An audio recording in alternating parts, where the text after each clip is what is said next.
मेरे साथ शालिनी भी मौजूद हैं, क्योंकि दिल्ली में देखिए बागेश्वर धाम सरकार मौजूद है, उनका दरबार लगा है। तो पंडित धीरेन्द्र कृष्ण शास्त्री के जो अनुयायी हैं वो क्या मानते हैं, मंदिरों में ड्रेस कोड शालिनी होना चाहिए या नहीं होना चाहिए? देखिए, मैं आपको बता दूं कि मैं यहाँ बागेश्वर धाम का जो कथा स्थल है, पीछे देखिए यज्ञ स्थल में यज्ञ भी चल रहा है और जो भक्त हैं वो हमारे साथ हैं। पीछे यज्ञ हो रहा है, हम भक्तों से बातचीत करेंगे और जानेंगे कि क्या मंदिरों में जो ड्रेस कोड आ रहा है वो होना चाहिए कि नहीं होना चाहिए। क्या कहते हैं आप? बिल्कुल होना चाहिए, एकदम सही है। हिंदू धर्म के लिए बिल्कुल सही होना चाहिए। आप क्या सोचती हैं, ड्रेस कोड होना चाहिए कि नहीं होना चाहिए? बिल्कुल भी नहीं होना चाहिए। युवा क्या ड्रेस कोड लागू होने के बाद क्या मंदिरों से दूर हो जाएंगे, मंदिर कम जाएंगे? नहीं, बिल्कुल भी नहीं होना चाहिए। वैसे तो आपको क्या लगता है कि युवा मंदिरों में कम जाएंगे अगर ड्रेस कोड लागू हो जाएगा? सही लागू होगा, अगर होगा तो अच्छा ही रहेगा। कहा जा रहा है कि शॉर्ट्स पहनकर नहीं जा सकते, इससे जो है ना ये अमर्यादित कपड़े होते हैं। ठीक है, तो वहां पर जो पंडित धीरेन्द्र कृष्ण शास्त्री हैं, क्योंकि बाबा बागेश्वर का दरबार लगा हुआ है दिल्ली में, तो वहां पर उनके अनुयायी भी एक सुर में बोल रहे हैं कि हाँ सही है अगर ड्रेस कोड होता है। अब चलिए, हमारे साथ जो खास मेहमानों का पैनल मौजूद है उनका हम रुख करते हैं। मानवी तनेजा जो एक्ट्रेस है और सामाजिक कार्यकर्ता भी है।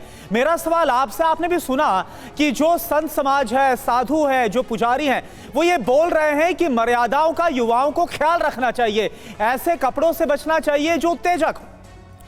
देखिए, मुझे तो ये समझ में नहीं आता कौन से कानून में, कौन से ग्रंथ में, कौन से किताब में लिखा है कि हमें क्या पहनना चाहिए, और ये धर्म के ठेकेदार हमें बताएंगे कि हमें क्या पहनना चाहिए और क्या नहीं पहनना चाहिए। देखिए, आराम से बात करिए आप मानवी जी। नहीं, आप धर्म के ठेकेदार नहीं बोल सकते। आप सभ्यता में बात करिए, बात सभ्यता में करोगी तो सुनोगी। नहीं, गलत शब्दों का इस्तेमाल नहीं सुना जाएगा यहाँ पर। धर्म के ठेकेदार क्या होते हैं? धर्म के ठेकेदार क्या होते हैं? हमें हमारी मर्यादा पता है। आप पहले मुझे ये बताइए, मर्यादा आप बताइए। ड्रेस कोड आपने तय कर दिया। अच्छा चलिए, ठीक है, सुनिए, पेट में दर्द मत करिए, पेट में दर्द मत करिए। रावत जी, मानवी तनेजा, सुनिए, किसी की बात भी समझ में नहीं आएगी। की परिभाषा बता दो, आराम से अपनी बात को रखिए, परिभाषा बता दो।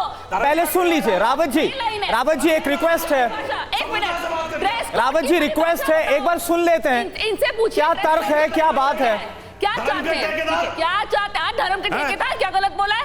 मानवी जी अब बहुत सभ्यता से बात करिए, बोलिए कि धर्म को मानने वाले लोग धार्मिक हैं, आपको आस्था रखनी चाहिए। मानवी जी, आप 100 करोड़ हिंदू का अपमान कर रही हैं। रावत जी और मानवी जी, एक सेकंड तमीज नहीं आपको बात करने की, धर्म के ठेकेदार। लड़कियां मंदिर में घूंघट पकड़ जाए, पहले मुझे ये बता दे कि ये ड्रेस आप पूजा कर सकते हो जीन्स में, उसकी मर्यादा में पूजा कर सकती हो क्या? आप मंदिर में हवन कर सकते हो स्कर्ट पहन के? आप इन कपड़ों में पूजा कर सकती हो क्या? सिर्फ ये सवाल पूछा मानवी जी और रावत जी, मुझे आप लोगों का ऑडियो डाउन करना पड़ेगा मजबूरन। देखिए, आपत्ति ये है उनकी, शब्द को लेकर आपत्ति है, लैंग्वेज पे तो कंट्रोल रखिए ना, थोड़ा भाषा पे ध्यान दीजिए। हम बहस को सार्थक बनाना चाहते हैं और तर्क के लिहाज से हम इस डिबेट को आगे बढ़ा पाएं। देखिए, तभी बताऊंगी जब ये बताएंगे कि ड्रेस कोड की मर्यादा क्या है, एग्जैक्टली ड्रेस कोड में डूज एंड डोंट्स क्या है, और उसके बाद मैं डिबेट बताऊंगी। आप जितनी मर्जी मॉडर्न हो, मुस्लिम जितनी भी मॉडर्न हो, कितनी भी बड़ी हीरोइन हो या कलाकार हो या मॉडल हो, अगर हज करने कोई जाती है ना तो सबका एक ड्रेस कोड होता है। चाहे शाहरुख खान हो, सलमान खान हो, कोई भी हो, हज में सबका ड्रेस कोड होता है। जैनी जितना मर्जी बढ़ाओ, सुनिए पहले, सुनिए तर्क की बातें सुनिए पहले।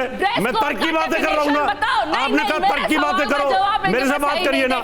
जब हज के अंदर सब लोग एक ड्रेस में जाते हैं, जैनी सारे सब लोग एक ड्रेस में जाते हैं। आप कभी गुरुद्वारे गई है? गुरुद्वारे गई है कभी आप? भाई, ड्रेस कोड की परिभाषा गुरुद्वारे गई है आप कभी? सुनिए, मैं आप दोनों को रोक रही हूँ, मैं आप दोनों को रोक रही हूँ, आपका ऑडियो डाउन कर रही हूँ, मानवी जी भी और रावत जी भी। ये बहस का मंच इस तरह से नहीं आगे बढ़ेगा। आप एक एक करके नहीं, रावत जी आपकी बारी नहीं आई, रावत जी आपकी बारी नहीं आई। मैं उनसे लगातार कह रही हूँ भाषा पे संयम रखें, आपकी बारी नहीं आई। मैं चाहूंगी मैं अपने रिपोर्टर्स के पास जाऊँ, मैं चाहूंगी विपिन के पास जाऊँ। एक सेकेंड, थोड़ा शांति बरतिए। इस तरह से बहस आगे नहीं बढ़ेगी। रावत जी, इस तरह से बहस आगे नहीं बढ़ेगी। मानवी जी, एक मिनट शांत हो जाइए।